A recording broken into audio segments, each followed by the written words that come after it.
Greetings of the day to everyone. My name is Diksha. I have qualified my BSc and MSc in Biosciences from Sri Satya Sai Institute of Higher Learning, Andhra Pradesh. I have also qualified NET JRF examination and GATE examination.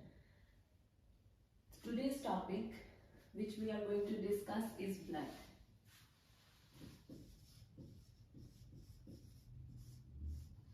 So if we talk about blood, blood is a specialized connective tissue in our body and its amount is 5 to 6 liters. So we'll write the main points about the blood, that it is a specialized connective tissue and its amount in human body is 5 to 6 liter, and we can say approximately 5.6 liters. And if we talk about pH of the blood, so the pH of blood is 7.4, that is slightly alkaline pH. So these are the main points about the blood, that blood is a specialized connective tissue and its amount is 5.6 liters in human body and its pH is 7.4, which is slightly alkaline. Now I'll give you an intro about the blood which we are going to discuss today. So blood एक specialised connective tissue है और blood के दो main components होते हैं, एक होता है प्लाज्मा और एक होता है फॉर्म्ड एलिमेंट्स जिनको हम ब्लड सेल्स भी बोलते हैं. ठीक है. सो अगर हम बात कर रहे हैं ब्लड के बारे में, सबने ब्लड देखा होगा कभी न कभी. कभी हमें इंजरी हो जाती है तो हम कहते हैं ना कि खून आ रहा है, तो खून कैसा दिखता है? रेड कलर का दिखता है. ठीक है. और किस तरह का फ्लूइड होता है? वो एक लिक्विड फ्लूइड होता है. ठीक है. तो जब हम बात करते हैं ब्लड की कंपोजिशन की, तो उसके अंदर दो एलिमेंट्स हम देखते हैं. एक होता है उसका लिक्विड पोर्शन जिसको हम बोलते हैं प्लाज्मा, एक होता है ब्लड के सेल्स जिनको हम बोलते हैं फॉर्म्ड एलिमेंट्स. ठीक है. और जो मेजॉरिटी ऑफ द पोर्शन होता है ब्लड का, दैट इज 55% जो पोर्शन होता है वो होता है प्लाज्मा, और जो कम पोर्शन होता है दैट इज रिमेनिंग 45% वो होता है उसके ब्लड के सेल्स या फिर जिनको हम क्या बोलते हैं? Formed elements. और ब्लड के सेल्स भी किसी सब ने कभी ना कभी सुने होंगे. तो कौन से मेनली हम ब्लड सेल्स के बारे में सुनते हैं? एक होता है आरबीसीज जिनको हम बोलते हैं रेड ब्लड सेल्स या फिर जिसका नाम है एरिथ्रोसाइट्स, और दूसरे होते हैं डब्ल्यूबीसीज that is white blood cells जिनका दूसरा नाम है ल्यूकोसाइट्स, और तीसरे होते हैं प्लेटलेट्स जिनको हम क्या बोलते हैं? थ्रोम्बोसाइट्स. तो हमने देखा ब्लड के दो पार्ट्स थे, प्लाज्मा एंड फॉर्म्ड एलिमेंट्स. ठीक है. प्लाज्मा लिक्विडिटी प्रोवाइड करता है उसे, और फॉर्म्ड एलिमेंट्स मतलब ब्लड के sales.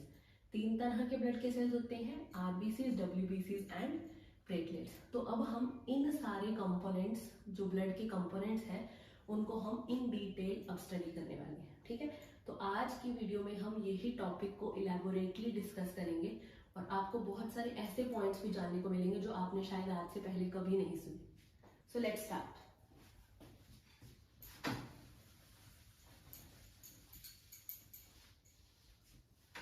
So now we are going to discuss blood components.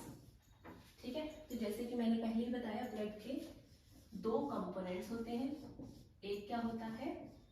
Plasma, जो उसको क्या प्रोवाइड कर देता है? फ्लूइडिटी प्रोवाइड करता है. और दूसरा ब्लड के अंदर क्या होते हैं? ब्लड के सेल्स, और उन्हीं ब्लड के सेल्स को हम क्या नाम दे देते हैं? Formed elements. तो सेकेंड कंपोनेंट क्या हो गया ब्लड का? फर्स्ट तो हो गया प्लाज्मा जो उसे फ्लूइडिटी प्रोवाइड करता है, और दूसरा कंपोनेंट क्या है? फॉर्म्ड एलिमेंट्स या फिर ब्लड सेल्स. ठीक है. तो अब आपको पता चल गया कि ब्लड एक स्पेशलाइज्ड कनेक्टिव टिश्यू है. ह्यूमन बॉडी में उसका अमाउंट 5.6 लीटर है, और पीएच कैसा है ब्लड का? स्लाइटली एल्कलाइन पीएच है. ठीक है. उसके बाद हमने ये देख लिया कि ब्लड के दो कंपोनेंट्स हैं, plasma and formed elements. Formed elements का ही दूसरा नाम है ब्लड सेल्स. तो अब हम बात कर रहे हैं, मैंने बताया जैसे पहले कि ब्लड के जो दो कंपोनेंट्स हैं, एक कंपोनेंट ज्यादा होता है, एक कंपोनेंट कम होता है. तो आप बताइए कौन सा कंपोनेंट ज्यादा होता है? प्लाज्मा ज्यादा होता है. कितना होता है? 55%. और जो फॉर्म्ड एलिमेंट्स या ब्लड सेल्स होते हैं वो कम अमाउंट में होते हैं. कितने कम होते हैं? 45%. तो इस तरह से ब्लड का कंपोजिशन है। प्लाज्मा 55% प्लस 45% क्या है, फॉर्म्ड एलिमेंट्स या फिर ब्लड के सेल्स। तो पहले हम प्लाज्मा के बारे में डिस्कस कर लेते हैं, उसके बाद फॉर्म्ड एलिमेंट्स में ब्लड के सेल्स हैं 3 तरह के, उनको हम एक एक करके डिटेल में देखेंगे, ठीक है। तो पहला कंपोनेंट जो हम डिस्कस करने वाले हैं वो क्या है, प्लाज्मा।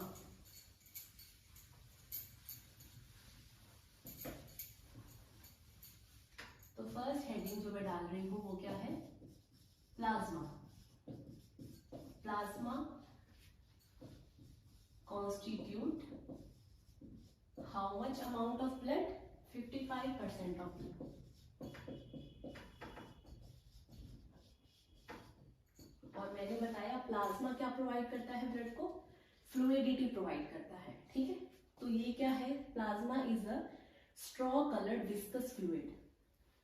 तो इसका कलर कैसा होता है, स्ट्रॉ कलर्ड होता है, जो गन्ने के रस का कलर होता है, ठीक है, that is straw colour. So plasma एक स्ट्रॉ कलर्ड फ्लूइड होता है। और फ्लूइड किस तरह का फ्लूइड होता है, ये विस्कस फ्लूइड होता है। जैसे अगर हम पानी और चाशनी को कंपेयर करें, मतलब पानी में जो हम चीनी घोल लेते हैं तो वो जो पानी है वो कैसा हो जाता है, थिक हो जाता है, थोड़ा विस्कस हो जाता है, ठीक है। तो plasma is also a viscous fluid, ठीक है। अब प्लाज्मा की कंपोजिशन की बात करते हैं। हमें पता है कि ये कैसा है, नेचर में फ्लूइड नेचर का है, तो इसमें ऑब्वियसली क्या होगा, पानी होगा। और प्लाज्मा के अंदर पानी के अलावा भी बहुत सारी चीजें देखने को मिलती हैं। तो इसकी कंपोजिशन की अगर हम बात कर रहे हैं तो इसके अंदर क्या होता है, वाटर होता है और अदर सॉलिड्स होते हैं, ठीक है।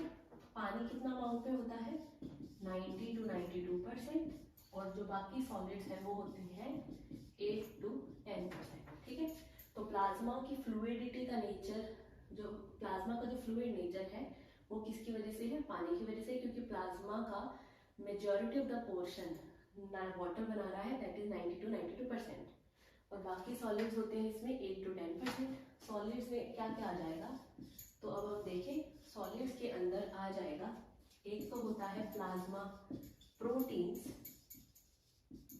जो उसका 6 to 8% पोर्शन बनाते हैं, और बाकी सॉलिड्स आ जाते हैं दैट इज 1 to 2%, ठीक है। तो प्लाज्मा प्रोटीन 6 to 8% होते हैं और बाकी सॉलिड्स कितने होते हैं, 1 to 2%।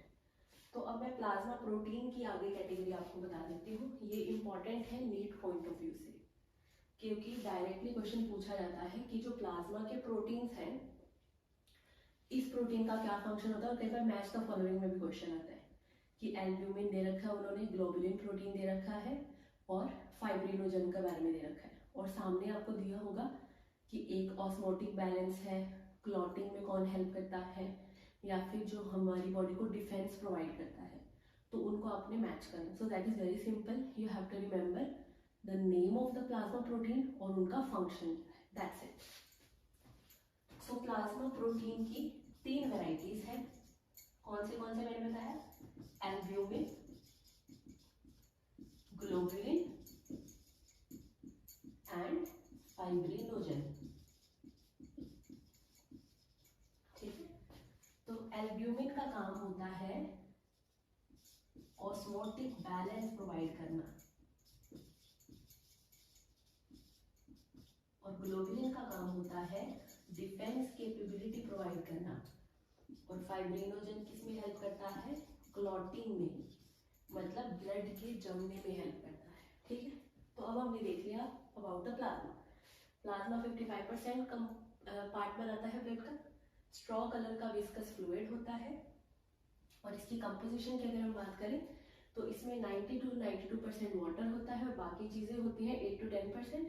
बाकी चीजों के अंदर आ जाता है एक तो पोर्शन प्लाज्मा प्रोटीन्स का, जो 6 to 8% हिस्सा बनाते हैं, और बाकी सॉलिड्स आ जाते हैं जो बनाते हैं 1 to 2%। इसके बारे में मैं अभी डिस्कस करूंगी। तो पहले हम बात कर लेते हैं प्लाज्मा प्रोटीन की, and this part is important. तो 3 तरह के प्लाज्मा प्रोटीन्स होते हैं, एल्ब्यूमिन, ग्लोबुलिन एंड फाइब्रिनोजन। इनका रोल हमें याद रखना है।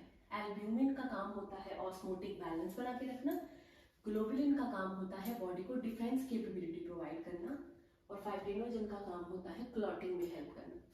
और बाकी सॉलिड्स की अगर हम बात करें तो वो मैं आगे बताती हूँ।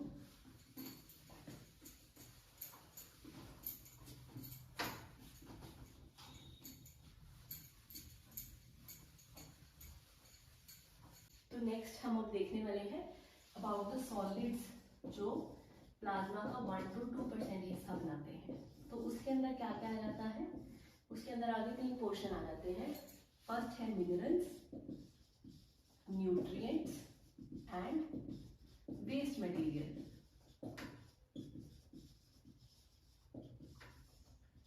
क्योंकि ब्लड है हमारी बॉडी का एक specialised connective tissue. Connective tissue का मतलब ही यही होता है कि वो बॉडी के डिफरेंट पार्ट्स को कनेक्ट रखने का काम कर रहा है, ठीक है। तो हमें पता है ब्लड एक ट्रांसपोर्टिंग मटेरियल की तरह काम करता है। हमारी बॉडी में जब ऑक्सीजन को लेके जाना है, कार्बन डाइऑक्साइड को सेल्स से लंग्स के पास लेके आना है, या फिर एक पर्टिकुलर सेल के जो मेटाबोलाइट्स होते हैं उनके जो प्रोडक्ट्स हैं उनको दूसरी तरफ लेके जाना है जहाँ पे उसकी ज़्यादा ज़रूरत है, तो ये सारा काम ब्लड की हेल्प से होता है। तो ब्लड के जो प्लाज्मा पार्ट है उसके अंदर क्या क्या देखने को मिलेगा हमें, minerals, nutrients and waste materials. तो मिनरल्स कौन से, जैसे कि sodium ion, chloride ion, potassium ion, phosphate ion, bicarbonate ion, calcium ion etcetera. और ब्लड के अंदर जो सोडियम आयन है वो सबसे ज्यादा देखने को मिलता है। So the maximum amount of the mineral present in plasma is sodium ion. Second component है न्यूट्रिएंट। न्यूट्रिएंट में जैसे कि glucose, amino acid and fatty acid, ये सब आ जाता है। और ये सारे जो न्यूट्रिएंट्स होते हैं they all are in transit form. Transit form का मतलब है कि वो हमारी बॉडी में ट्रांसपोर्ट होते रहते हैं एक जगह से दूसरी जगह, ठीक है। सो न्यूट्रिएंट्स कैसी फॉर्म में होते हैं, ट्रांजिट फॉर्म में होते हैं, क्योंकि वो एक जगह से दूसरी जगह ट्रांसपोर्ट होते रहते हैं। और कौन से न्यूट्रिएंट्स होते हैं, glucose, amino acid and fatty acids. Waste material की अगर बात करें तो क्या क्या वेस्ट मटेरियल होते हैं प्लाज्मा में, अमोनिया, यूरिया, क्रिएटिनाइन एक्सेट्रा। सो ये सारे कंपोनेंट्स है प्लाज्मा के, ठीक है। अब हम नेक्स्ट पोर्शन ब्लड का हम डिस्कस करने वाले, नेक्स्ट कंपोनेंट डिस्कस करने वाले हैं जिसका नाम है फॉर्म्ड एलिमेंट्स या फिर ब्लड के sales.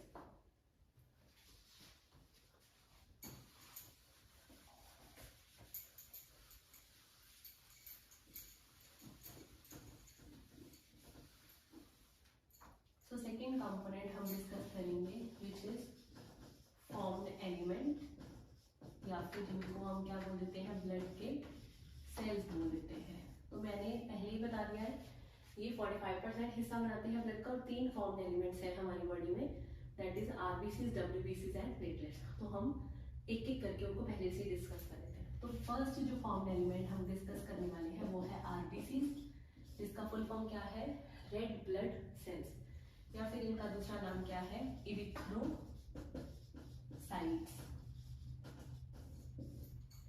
Erythro word represent red coloured cells, ठीक है। साइट वर्ड का मतलब होता है सेल, इरिथ्रो का मतलब होता है रेड कलर। तो ये आरबीसीज है, रेड ब्लड सेल्स है, इसलिए इनका दूसरा नाम क्या है, इरिथ्रोसाइट्स। अब हमें बचपन से हमने आरबीसीज के बारे में सुना है, तो हम इनका मेन काम भी देख लेते हैं और इनका स्ट्रक्चर भी देख लेते हैं। तो जो आरबीसीज है, तो यहाँ पे मैं मेन पॉइंट्स लिखूंगी, बाकी आई विल टेल वर्बली। तो आरबीसीज की अगर हम बात करें तो आरबीसीज हमारी बॉडी के सबसे मेजॉरिटी ऑफ द सेल्स में से आते हैं, ठीक है। तो मतलब क्या है, हमारे ब्लड में सबसे ज्यादा सेल्स कौन से मिलते हैं, आरबीसीज देखने को मिलते हैं। तो इनका अमाउंट कितना होता है, 5 to 5.5 मिलियन पर mm³ ऑफ ब्लड। तो इनका अमाउंट कितना होता है, 5 to 5.5 मिलियन पर mm³ ऑफ ब्लड। किस तरह की होती है इनकी शेप, बाइकनकेव शेप,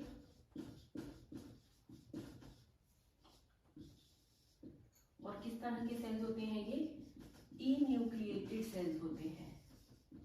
मतलब इनके अंदर न्यूक्लियस क्या होता है, एब्सेंट होता है। ठीक है, तो हमने शायद पहली बार कोई सेल सुने होंगे जिनके अंदर न्यूक्लियस नहीं है। तो आरबीसीज कैसे सेल्स होते हैं, इन्यूक्लिएटेड सेल्स होते हैं। शेप कैसा होता है, बाइकनकेव शेप। अब अगर हम इसके साइज की बात करें तो इसका साइज होता है 7.5 माइक्रोन। ठीक है, तो ये अलग चीज हमें पता चली आज कि जो आरबीसीज का साइज होता है वो होता है 7.5 माइक्रोन। और दे लैक माइटोकॉन्ड्रिया ऑल्सो, तो ना ही इनके अंदर न्यूक्लियस होता, ना ही इनके अंदर माइटोकॉन्ड्रिया है। माइटोकॉन्ड्रिया सबने सुना होगा, माइटोकॉन्ड्रिया को हम क्या बोलते हैं, power house of the cell. मतलब वो हमारी बॉडी के लिए क्या बनाते हैं, हमारे सेल्स के लिए क्या बनाती है, एनर्जी बनाती है, पावर जनरेट करती है। तो अगर हमारे आरबीसीज के पास माइटोकॉन्ड्रिया ही नहीं है तो एटीपी कहाँ से बन रही है फिर आरबीसीज में? So it has another pathway for producing ATP energy, so that is produces energy using glycolysis and HMP pathway। तो आरबीसीज के पास माइटोकॉन्ड्रिया तो है नहीं, तो इसीलिए ये एनर्जी कैसे बनाते हैं, ग्लाइकोलिसिस या फिर एचएमपी पाथवे की हेल्प से ये एनर्जी प्रोड्यूस करते हैं हमारे सेल्स में। सो they are producing energy using glycolysis and HMP pathway। ठीक है, तो बाइकनकेव शेप है, इन्यूक्लिएटेड है, 7.5 माइक्रोन साइज है, माइटोकॉन्ड्रिया भी इनके पास नहीं है, ना न्यूक्लियस था। एनर्जी कैसे बना रहे हैं, ग्लाइकोलिसिस और HMP पाथवे की हेल्प से। अब लाइफ स्पैन की बात कर लेते हैं, कितना लाइफ स्पैन है इनका, मतलब कितने टाइम तक ये सेल जिंदा रहते हैं। तो आरबीसीज जो हमारे ब्लड के सेल्स हैं, इनका लाइफ स्पैन है 120 डेज, मतलब ये 120 दिन तक जिंदा रह सकते हैं। और 120 दिन के बाद क्या होगा, आरबीसीज खत्म, तो नए आरबीसीज बनेंगे। कौन बनाता है अडल्ट ह्यूमन बॉडी में आरबीसीज, डब्ल्यूबीसीज और प्लेटलेट्स को, बोन मैरो। ठीक है, क्योंकि बोन मैरो के अंदर स्टेम सेल्स होते हैं जो रीजनरेटिंग कैपेसिटी रखते हैं। तो जो हमारे बोन मैरो के स्टेम सेल्स हैं वो क्या परफॉर्म करते हैं, हिमेटोपोइसिस, मतलब सभी ब्लड सेल्स की फॉर्मेशन करवाते हैं। ठीक है, तो वैसे ही इरिथ्रोपोइसिस का मतलब है आरबीसीज का फॉर्मेशन कराना। तो इनका लाइफ स्पैन कितना होता है, 120 डेज।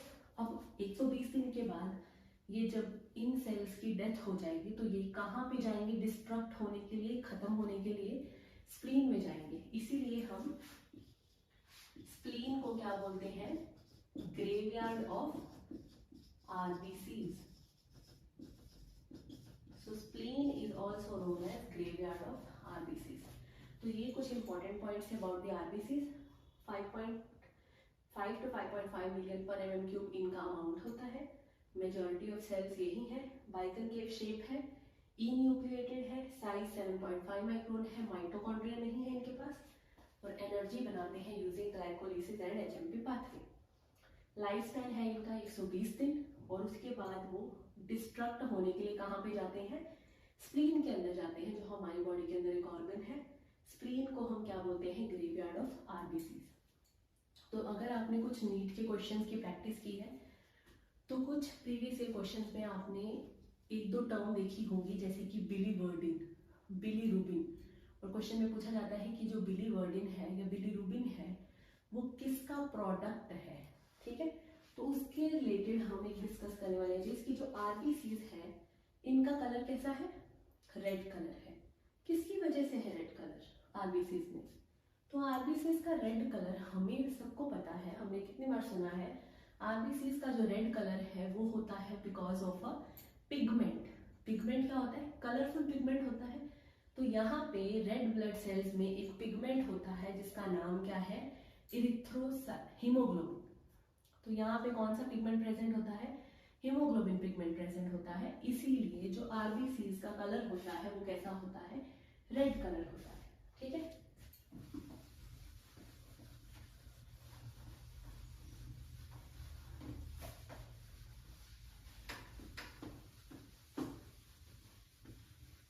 तो अब हम यही चीज डिस्कस करने वाले हैं कि the red color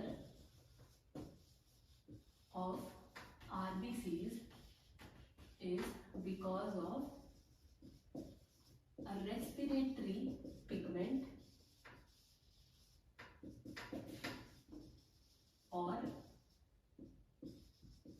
red colored iron containing pigment known as hemoglobin, जिसको शॉर्ट फॉर्म में हम लिखते हैं कैपिटल H स्मॉल b। सो जो लाल कलर है आरबीसी का, रेड कलर है, वो एक रेस्पिरेटरी पिगमेंट या फिर जिसको हम red colour iron containing pigment बोलते हैं, वो होता है हीमोग्लोबिन। हीमोग्लोबिन की वजह से ही रेड कलर आता है आरबीसी का। अब हीमोग्लोबिन की अगर हम बात करें, हीमोग्लोबिन का 2 पार्ट्स है, ठीक है। हीमोग्लोबिन के आगे कितने पार्ट्स हैं? 2 पार्ट से मिलके बना है, that is haem plus globin, ठीक है। हीम कौन से 2 पार्ट से मिलके बना है? हीमोग्लोबिन किस पार्ट से मिलके बना है? Haem plus globin. हीम क्या होता है? ग्रुप होता है, प्रोस्थेटिक ग्रुप, जो उसको एक्टिविटी प्रोवाइड करता है, ठीक है। Haem is a prosthetic group और इसके अंदर ही क्या प्रेजेंट होता है? आयरन प्रेजेंट होता है। ग्लोबिन क्या होता है? एक प्रोटीन प्रेजेंट होता है। और प्रोटीन क्या होता है? प्रोटीन अमीनो एसिड से मिलकर बना है और ये जो ग्लोबिन है ये भी एक प्रोटीन है, तो इस प्रोटीन की चेन्स होती हैं। तो कौन सी चेन देखने को मिलती है? Alpha two beta two. 2 alpha chains और 2 बीटा चेन्स मिलके क्या बनाते हैं? ग्लोबिन की स्ट्रक्चर बनाते हैं। यहाँ पे क्लियर हो गया? सो जो रेड कलर होता है आरबीसी का, वो हीमोग्लोबिन की वजह से। हीमोग्लोबिन 2 चीजों से जुड़ के बनता है, हीम प्लस ग्लोबिन। हीम क्या है? एक प्रोस्थेटिक ग्रुप है जिसके अंदर क्या प्रेजेंट होता है? आयरन प्रेजेंट होता है। और ग्लोबिन एक प्रोटीन होता है जो 2 चेन से मिलके बनता है, 2 अल्फा चेन्स और 2 बीटा चेन्स। अब हम एक टॉपिक डिस्कस करेंगे, वो है डिस्ट्रक्शन ऑफ आरबीसी। तो अब हम कौन सा टॉपिक डिस्कस कर रहे हैं? Destruction of RBC. मतलब जब आरबीसी टूटेंगे तो वो किस तरह से टूट रहे हैं और उनके टूटने से बॉडी में क्या बनता है। तो I make it very simple. RBCs में बहुत सारा क्या प्रेजेंट होता है? हीमोग्लोबिन, ठीक है। उसी की वजह से तो आरबीसीज का कलर क्या है? रेड है। तो हम मेनली यहाँ पे डिस्कस करेंगे कि जब हीमोग्लोबिन टूट रहा है तो क्या बन रहा है। तो हीमोग्लोबिन के हमें पता है 2 पार्ट्स हैं, हीम प्लस ग्लोबिन। हीम एक प्रोस्थेटिक ग्रुप है, इसमें आयरन था। ग्लोबिन क्या था? एक प्रोटीन था। तो हमें पता है बॉडी में जितने भी प्रोटीन्स होते हैं वो टूटते हैं और वापस से कोई अलग प्रोटीन बना लेते हैं। तो मतलब क्या है? ग्लोबिन इज अ प्रोटीन और प्रोटीन इज ऑलवेज रीयूटिलाइज्ड, मतलब बॉडी में उसका फिर से कोई ना कोई यूज हो जाता है, ठीक है।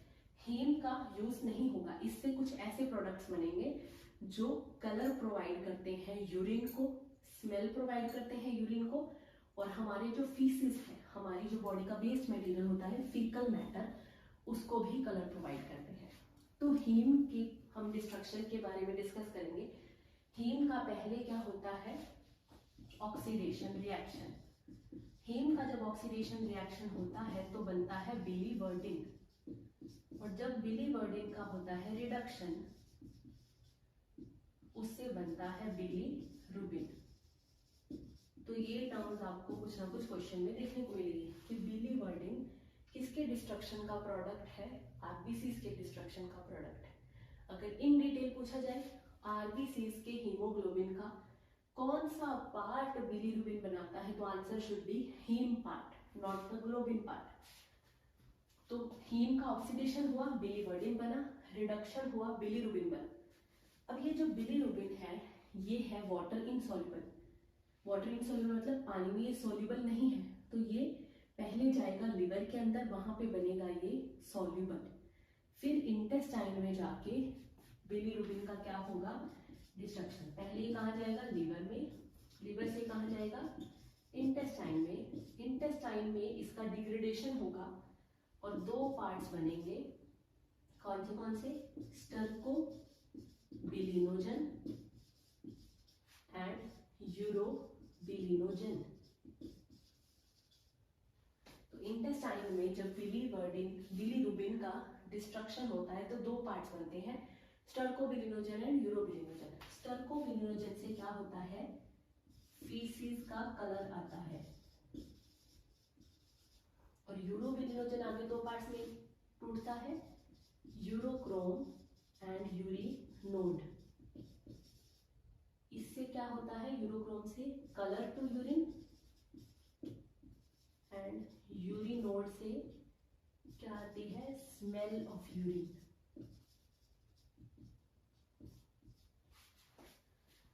तो this is all about destruction of RBCs. Haemoglobin के दो पार्ट्स हैं, haem plus globin. Globin protein है इसलिए वापस से ये बॉडी में यूज हो जाता है, दैट इज कॉल्ड रीयूटिलाइजेशन।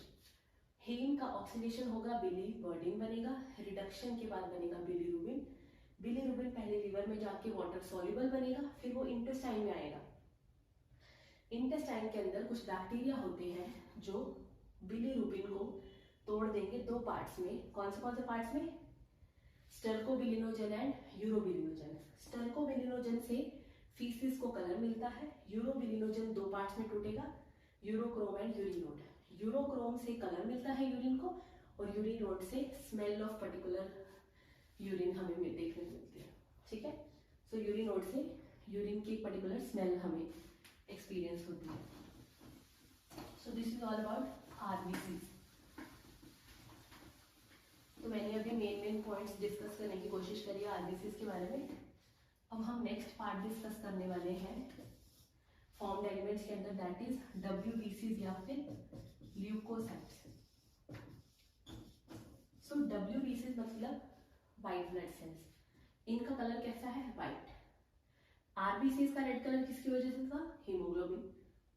अब डब्ल्यूबीसीज का व्हाइट कलर क्यों होगा? क्योंकि इनके अंदर वो पर्टिकुलर कंपोनेंट है ही नहीं जिसकी वजह से रेड कलर आ रहा है।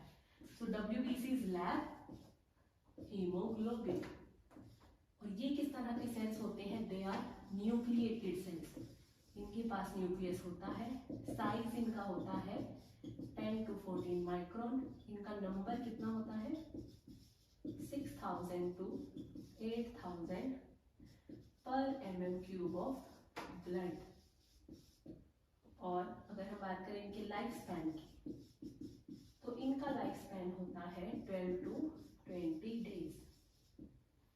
तो हमने देखा डब्ल्यूबीसीज का व्हाइट कलर है क्योंकि इनके पास हीमोग्लोबिन नहीं है। इनके पास पर क्या है? न्यूक्लियस है। साइज इनका है 10 to 14 माइक्रोन, मतलब ये आरबीसीज से बड़ी है साइज में, क्योंकि आरबीसीज का साइज था 7.5 माइक्रोन। नंबर है इनका 6000 to 8000। आरबीसीज से बहुत ज्यादा कम नंबर होता है डब्ल्यूबीसीज का। और लाइफ स्पैन इनका होता है 12 to 20 डेज। अब डब्ल्यूबीसीज के आगे भी दो कैटेगरी हमें देखने को मिलती है, उनको हम डिस्कस करते हैं। तो डब्ल्यूबीसीज की दो मेन कैटेगरीज होती हैं। एक होती है ग्रैनुलोसाइट्स, एक होती है एग्रैनुलोसाइट्स। ये बनाते हैं 70% ऑफ आरबीसीज, ये बनाते हैं 30% ऑफ डब्ल्यूबीसीज। सॉरी, सो ग्रैनुलोसाइट्स बनाते हैं 70% ऑफ डब्ल्यूबीसीज, एग्रैनुलोसाइट्स बनाते हैं 30% ऑफ डब्ल्यूबीसीज। साइट वर्ड का मतलब क्या होता है? सेल्स। ग्रैनुलो का मतलब होता है ग्रैन्यूल्स। ठीक है, वेसिकल्स होते हैं छोटे छोटे राउंड वेसिकल, उनके अंदर कुछ केमिकल्स जब हम भर देते हैं तो उनको हम क्या बोलते हैं? ग्रैन्यूल्स। तो ऐसे सेल्स जिनके अंदर केमिकल कंटेनिंग वेसिकल्स हैं उनको हम क्या बोलते हैं? ग्रैनुलोसाइट्स। ए का मतलब क्या है? एब्सेंट। तो जिन सेल्स के अंदर ग्रैन्यूल्स एब्सेंट होते हैं उनको हम क्या बोलते हैं? एग्रैनुलोसाइट्स। इनके आगे फर्दर कैटेगरीज हैं, जैसे ग्रैनुलोसाइट्स की 3 कैटेगरीज है। एक है एसिडोफाइल या फिर इसिनोफिल्स, second one is basophils, and third one is neutrophils. ठीक है, ग्रैनुलोसाइट्स की 3 कैटेगरीज हैं, एसिडोफिल्स, इसिनोफिल्स या फिर base, second one is basophils, third one is neutrophils. तो इनके पास इनका नाम कैसा आया, एसिडोफिल्स, मतलब इनके पास कैसे ग्रेन्यूल्स हैं, एसिडिक ग्रेन्यूल्स हैं। बेसोफिल का नाम इसलिए पड़ा क्योंकि इनके पास कैसे ग्रेन्यूल्स हैं, बेसिक ग्रेन्यूल्स। न्यूट्रोफिल का नाम इसलिए पड़ा क्योंकि इनके पास एसिडिक और बेसिक ग्रेन्यूल्स इक्वल अमाउंट में होते हैं, इसलिए इनको हम क्या बोलते हैं, न्यूट्रोफिल्स, मतलब दीज आर न्यूट्रल सेल्स। इनका नंबर अगर हम देखें तो they constitute 60 to 65% of WBC। Basophil सबसे कम होते हैं, दैट इज 0.5 to 1%, और 2 to 3% कौन से सेल्स होते हैं, इसिनोफिल्स। तो अगर कोई पूछे ब्लड के कौन से सेल सबसे ज्यादा होते हैं तो आरबीसी आंसर आएगा। अगर कोई पूछे WBCs में किस सेल का नंबर सबसे ज्यादा होता है तो आंसर शुड बी न्यूट्रोफिल, और सबसे कम WBCs कौन से होते हैं, बेसोफिल्स। ठीक है, अब हम बात कर लेते हैं इनके फंक्शन की। तो मैं एक जिस्ट में दिखाने वाली हूँ आपको। इसिनोफिल का मेन काम होता है एलर्जी रिएक्शन में और पैरासिटिक इन्फेक्शन में, और बेसोफिल का मेन रोल होता है इन्फ्लामेशन में, और न्यूट्रोफिल का मेन रोल होता है फैगोसाइटोसिस में। इन्हीं को हम बोलते हैं माइक्रोफाज, और ये फर्स्ट लाइन डिफेंस प्रोवाइड करते हैं बॉडी को। ठीक है, तो ग्रैनुलोसाइट्स की 3 कैटेगरी थी, एसिडोफिल्स, बेसोफिल्स एंड न्यूट्रोफिल्स। ये 2 to 3% होते हैं, ये 0.5 to 1% होते हैं, और ये 60 to 65% होते हैं। इसिनोफिल का मेन काम क्या होता है, एलर्जी रिएक्शन में हेल्प करते हैं ये, और पैरासिटिक इन्फेक्शन में हेल्प करते हैं। बेसोफिल का मेन रोल होता है इन्फ्लामेशन के अंदर, और न्यूट्रोफिल का मेन काम क्या होता है, फैगोसाइटोसिस करना, मतलब कोई इन्फेक्टेड सेल है हमारी बॉडी के अंदर तो उसको खा जाना ताकि वो बाकी सेल्स को इन्फेक्ट ना करे। माइक्रोफाज भी बोलते हैं इसे, फाज मतलब खाना, क्योंकि ये फैगोसाइटोसिस करा रहा है इसलिए वर्ड क्या लगा दिया हमने, फाज। माइक्रो मतलब छोटा। ठीक है, इनका साइज क्या होता है, 10 to 14 माइक्रोन होता है, छोटा है ये एज कंपेयर टू मोनोसाइट्स जो हम अभी डिस्कस करेंगे। तो इसीलिए इसका नाम क्या है, माइक्रोफाज, क्योंकि ये मोनोसाइट से छोटे हैं साइज में। ये भी फैगोसाइटोसिस करा रहे हैं, वो भी करा रहे हैं, उनका साइज बड़ा होता है इसलिए उनको क्या बोलते हैं, मैक्रोफाज। इनका साइज छोटा है इसलिए हम इनको क्या बोलते हैं, माइक्रोफाज। और ये हमारी बॉडी को कैसा डिफेंस प्रोवाइड करते हैं, फर्स्ट लाइन डिफेंस, मतलब बॉडी में कोई भी बैक्टीरिया, वायरस या पैरासाइट आ रहा है तो सबसे पहले लड़ने के लिए कौन आगे खड़ा हो जाता है, न्यूट्रोफिल्स। और सबसे ज्यादा नंबर WBCs में किसका होता है, न्यूट्रोफिल्स का। ठीक है, अब ये मैंने डिस्कस कर लिया अबाउट द ग्रैनुलोसाइट। अब हम डिस्कस करेंगे अबाउट द ए ग्रैनुलोसाइट्स।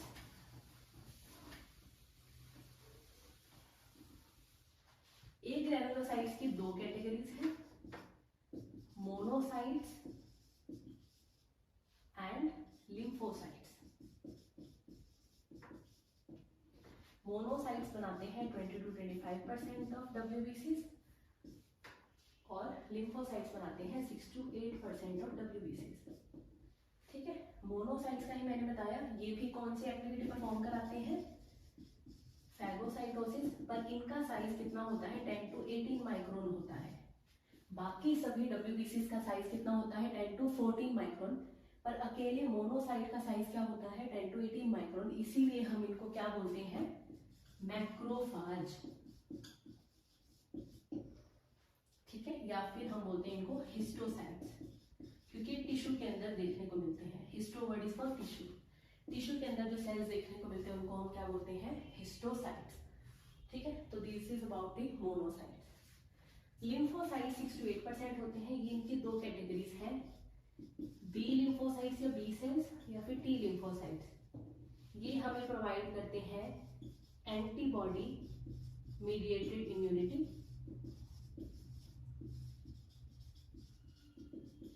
और ये हमें प्रोवाइड करते हैं cell mediated immunity.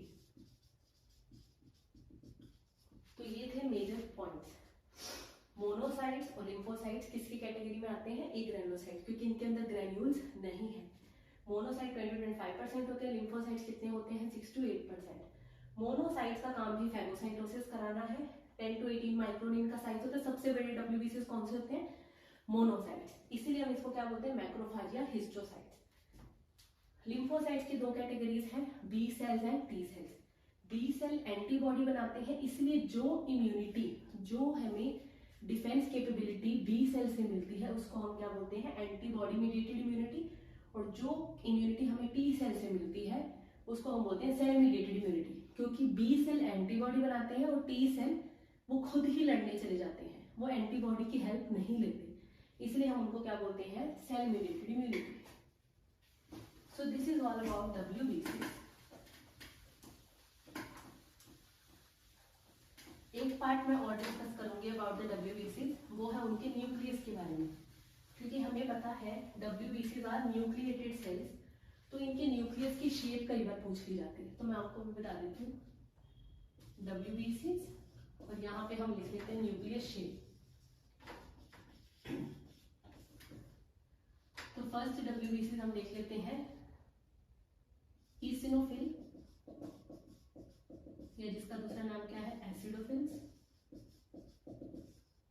Second basophil, third neutrophil, fourth monocytes, and fifth is lymphocytes. तो न्यूक्लियस की शेप आपने याद रखनी है। ईसिनोफिल की न्यूक्लियस की शेप क्या होती है? बाइलोब्ड या स्पेक्टेकल शेप न्यूक्लियस, जैसे कि ये है बाइलोब्ड, ठीक है। तो ईसिनोफिल का न्यूक्लियस का शेप कैसा होता है? बाइलोब्ड या स्पेक्टेकल शेप न्यूक्लियस होता है, इस तरह से। बेसोफिल का न्यूक्लियस होता है एस शेप न्यूक्लियस, जैसे कि ये हो गया, ठीक है। न्यूट्रोफिल का न्यूक्लियस होता है लोब्ड, 1 to 6 लोब्स प्रेजेंट होती है, जैसे कि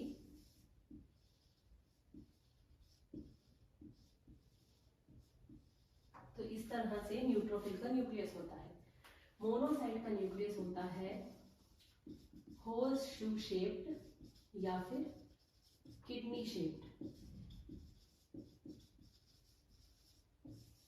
जैसे कि ये है। सो this is monocyte nucleus. Lymphocytes का न्यूक्लियस होता है राउंड या सर्कुलर, जैसे कि नॉर्मली हम बनाते हैं। So this is about the WBCs and their nucleus shape. Eosinophil has bilobed या spectacle shape nucleus. Basophil का S-shape nucleus होता है. Neutrophil का nucleus होता है lobed. Monocyte का nucleus होता है horseshoe shape या kidney shape. और lymphocytes का nucleus क्या होता है? Round या circular. ठीक है? और monocytes का साइज सबसे ज्यादा होता है, कितना होता है? 10 to 18 माइक्रोन। बाकियों का कितना होता है? 10 to 14 micron. So that's it about the WBCs. अब हम एक छोटा सा पार्ट और डिस्कस कर देते हैं, that is platelets.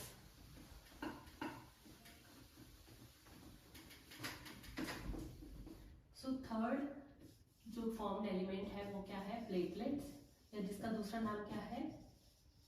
Thrombocytes. So platelets का अगर हम नंबर पता करें, इनका नंबर होता है ब्लड में 1.5 to 3.5 lakhs per mm³ of blood. इनका साइज होता है 2 to 5 माइक्रोन और लाइफ स्पैन इनका होता है 7 to 10 डेज। अब हम बात करें ना प्लेटलेट्स की, दे आर ऑल्सो इन्यूक्लिएटेड। ये कैसे सेल्स होते हैं? इन्यूक्लिएटेड, पर इनके पास क्या होते हैं? ग्रेन्यूल्स होते हैं इन देयर साइटोप्लाज्म। और ये प्लेटलेट्स एक स्पेशलाइज्ड काइंड ऑफ सेल्स होते हैं, छोटे छोटे पार्टिकल्स जैसे होते हैं। सो इनको हम क्या बोलते हैं? प्रोटोप्लाज्मिक फ्रैगमेंट्स होती हैं ये ऑफ मेगाकैरियोसाइट।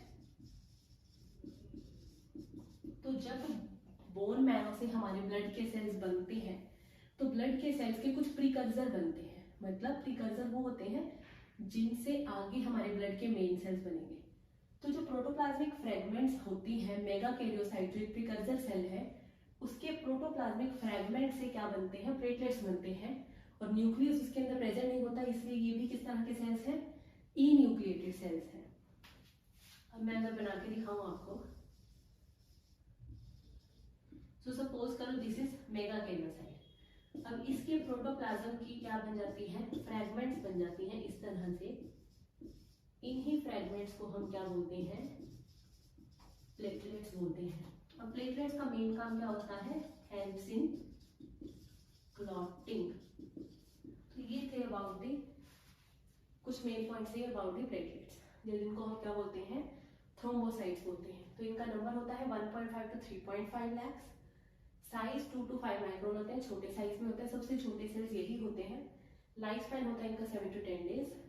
ई न्यूक्लिएटेड होते हैं, ग्रेन्यूल्स होते हैं, और ये होते क्या है, प्रोटोप्लाज्मिक फ्रेगमेंट्स होती हैं मेगाकैरियोसाइट की, जैसे कि ये है, और ये क्लॉटिंग में हेल्प करते हैं।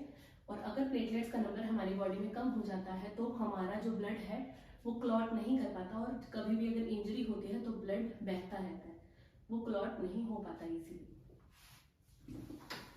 So that is it about today's lecture. तो हमने आज डिस्कस करा अबाउट द ब्लड और उसके कंपोनेंट्स, ठीक है। सो ब्लड के दो कंपोनेंट्स थे, प्लाज्मा एंड फॉर्म्ड एलिमेंट्स, उनको हमने डिटेल में डिस्कस करा। And so please like, share and subscribe my channel. और अगर कोई भी डाउट है आज की क्लास में तो आप कमेंट में मुझसे पूछ सकते हैं, and I will try to make it as clear as possible. Thank you so much. Keep watching Evolve You channel. Thank you.